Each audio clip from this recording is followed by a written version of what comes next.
Hi everyone, this is Maria Stratton. I'm going to be going over on how to use Bitmoji and use it for your Google Slides, especially now that everyone's Zooming. Maybe this would be like a great introduction into your class before you begin your instruction. Or you can also use Bitmoji and Google Slides as a banner for your Google Classroom. So this is something that I created right here. The very first thing you're going to need, if you don't have a Bitmoji account, you're going to want to create a Bitmoji account. So let's go ahead and begin. The very first thing is you're going to need to open up Google Slides. And you're going to want to get rid of your text boxes because we don't use those to create those scenes, those background images.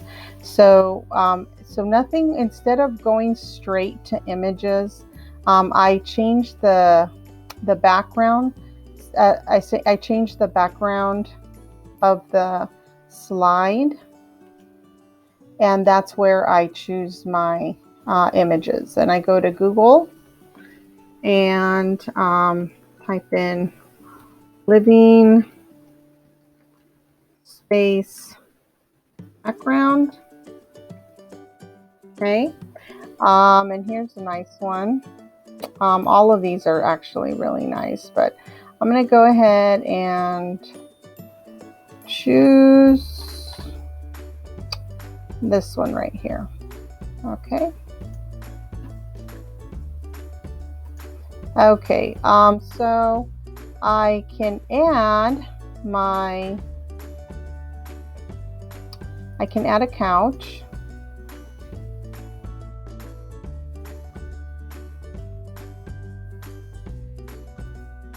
And what you want to do with your couches is make sure there's no background so that it will look nice. Okay, so I'm going to go ahead and add that one.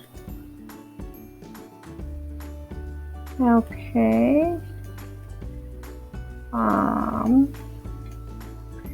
Okay. And I'm going to go ahead and add a something in the back. I'm going to search for a flat screen TV.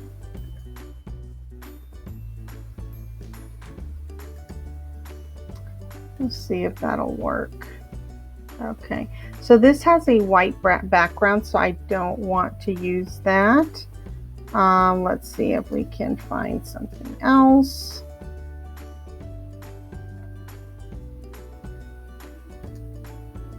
Let's see if that one will work. Hopefully it doesn't have a background.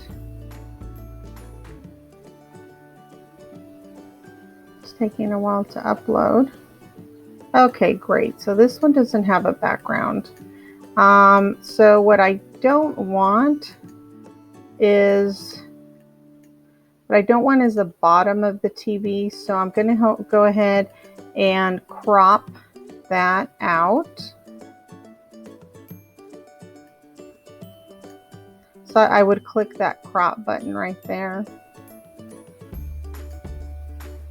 Oh.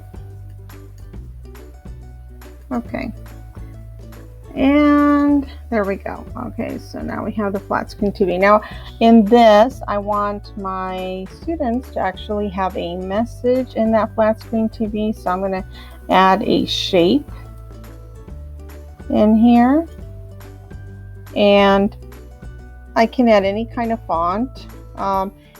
Usually you have, a certain amount of fonts here, but if you want to search for more, like none of these are cutting it for you, you can click more fonts and then choose something from here.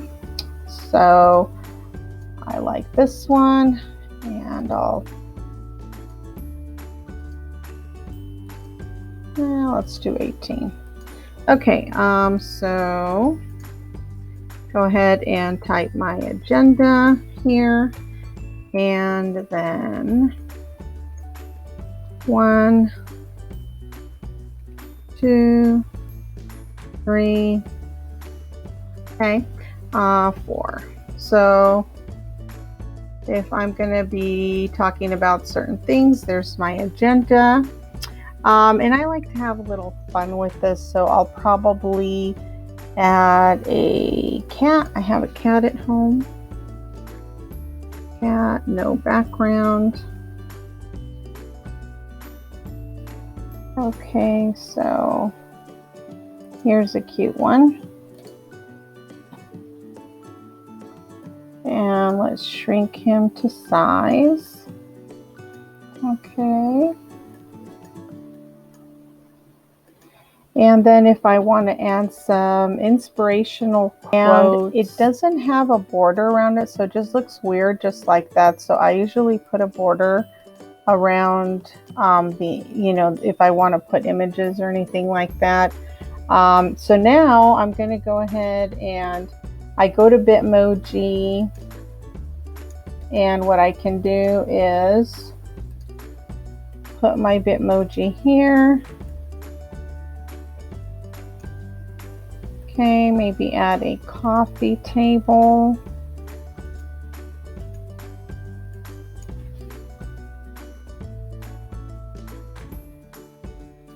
And again, I want to choose something that doesn't have a background, so maybe this right here.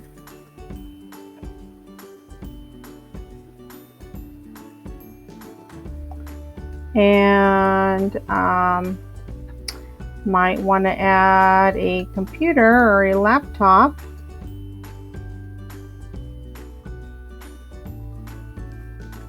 So again, something with no background. Let's see if this one doesn't have a background. Okay, awesome.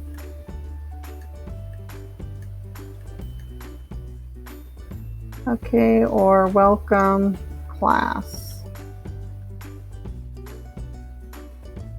Okay, so that's pretty much how you can add something. Now I wanted to show you, usually see how the Bitmoji is in the back of the table. If you want it to always be up in the front or anything up in the front, you're going to click that image, click order, and then bring to front, and then your Bitmoji will be in the front of everything. Okay, so the only difference between the classroom banner and just the regular type of just slides is your settings for your page. So you're going to go to File, and then go to Page Setup, and it should be 16.6 by 4.14 inches. So you apply that and it'll make your slide a lot larger. But be careful with your backgrounds when you do this, because as you see, you can like really stretch things out and it'll kind of look weird. So make sure you take the text box out of your slide. So you use your snipping tool, click New, then save your file as a PNG here, and I already have it saved. I added it to my files as a G Classroom banner, and then you can upload it onto your Google Classroom. So just have fun with it and enjoy